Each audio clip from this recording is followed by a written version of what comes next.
Hello friends, आप सभी का मेरे यूट्यूब फैक्ट चैनल पर स्वागत है। हम लोग भारत के भूगोल विषय का अध्ययन कर रहे हैं। भारत के भूगोल के अंतर्गत हम लोगों ने टॉपिक स्टार्ट किया है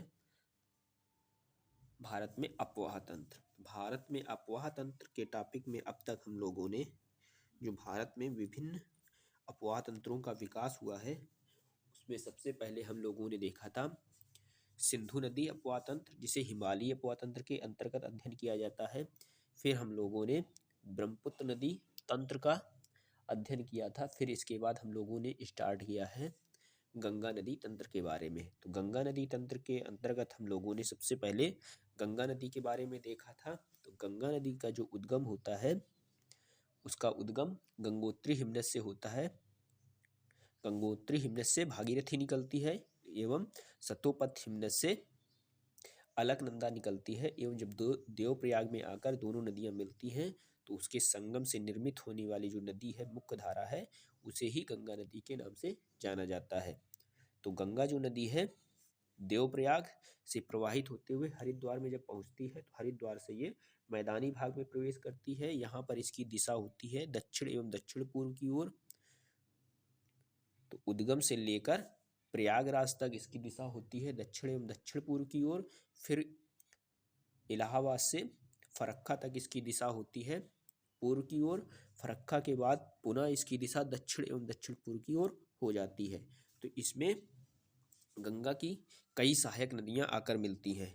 तो हम लोग अब जो देख रहे हैं तो बाएं तट से आकर मिलने वाली नदियों के बारे में, उसमें हम लोगों ने कुछ नदियों को देखा था। तो सबसे पहले हम लोगों ने देखा था रामगंगा नदी के बारे में। तो रामगंगा जो नदी है वो चमोली डिस्ट्रिक्ट से निकलती है उत्तराखंड के दूधा टोली पहाड़ से। फिर इसके बाद हम लोगों ने देखा था गोमती नदी के बारे में। तो जो गोमती नदी है तो गोमती नदी का उद्गम उत्तर प्रदेश के पीलीभीत जिले में एक जगह पड़ती है माधव तांडा। माधव तांडा में एक ताल है जिसे गोमट ताल या फुलहर झील कहा जाता है, वहां से गोमती नदी का उद्गम होता है।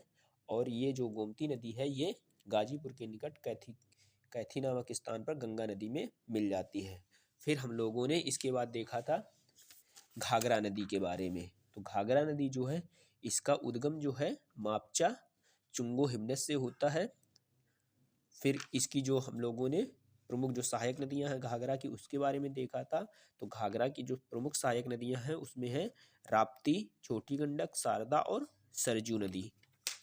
तो आज की वीडियो में हम लोग देखेंगे नेक्स्ट नदी जो गंगा नदी की महत्वपूर्ण सहायक नदी है जिसे गंडक नदी कहते हैं। तो गंडक नदी इसका अध्ययन हम लोग करेंगे। तो गंडक नदी जो है इसका उद्गम दो नदियों के मिलने से होता है। एक नदी है जो दाएं तट से आती है उसे कहा जाता है काली, एक है त्रिशूली नदी। त्रिशूली नदी जब मिलती है तो इनके संगम से जो एक मुख्य धारा निर्मित होती है उसे ही कहा जाता है गंडक नदी। गंडक नदी और गंडक नदी को ही नारायणी नदी के नाम से भी जाना जाता है। नारायणी नदी भी इसे ही गंडक नदी को ही कहा जाता है। तो इसकी जो लंबाई है गंडक नदी की लंबाई है 7,651। इसकी जो लंबाई है गंडक नदी की लंबाई है 765 किलोमीटर। इसकी लंबाई है 765 किलोमीटर। तथा ये पटना में एक जगह पड़ती है सोनपुर, जगह पड़ती है सोनपुर। तो सोनपुर के निकट गंडक नदी जो है ये गंगा नदी में मिल जाती है। सोनपुर के निकट ये गंगा नदी में मिल जाती है। गंडक जो नदी है ये बिहार और यूपी के मध्य सीमा का भी निर्माण करती है। तो ये हो गया गंडक नदी के बारे में। तो गंडक नदी का जो उद्गम है काली और त्रिशूली नदियों के संगम से होता है।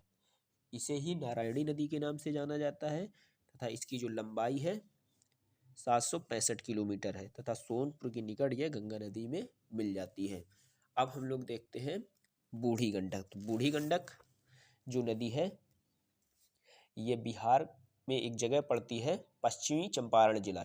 पश्चिमी चंपारण जिला के बिशंभरपुर के निकट एक चौतरा चौर के निकट से ये निकलती है। चौतरा या चौतरवा चौर वाले क्षेत्र से इस नदी का उद्गम होता है। तो बूढ़ी गंडक जो नदी है ये पश्चिमी चंपारण में एक जगह है बिशंभरपुर, बिशंभरपुर के निकट चौतरवा चौर के पास से निकलती है। तो बूढ़ी गंडक जो है इसकी लंबाई देखने को मिलती है 320 किलोमीटर। 320 किलोमीटर। जो समस्तीपुर शहर है बिहार का, समस्तीपुर शहर इसी नदी के तट पर अवस्थित है। बूढ़ी गंडक जो नदी है इसी नदी के तट पर बिहार का महत्वपूर्ण शहर है समस्तीपुर। समस्तीपुर इसी नदी के तट पर अवस्थित है। तो ये आगे चलकर गंगा नदी में मिल जाती है।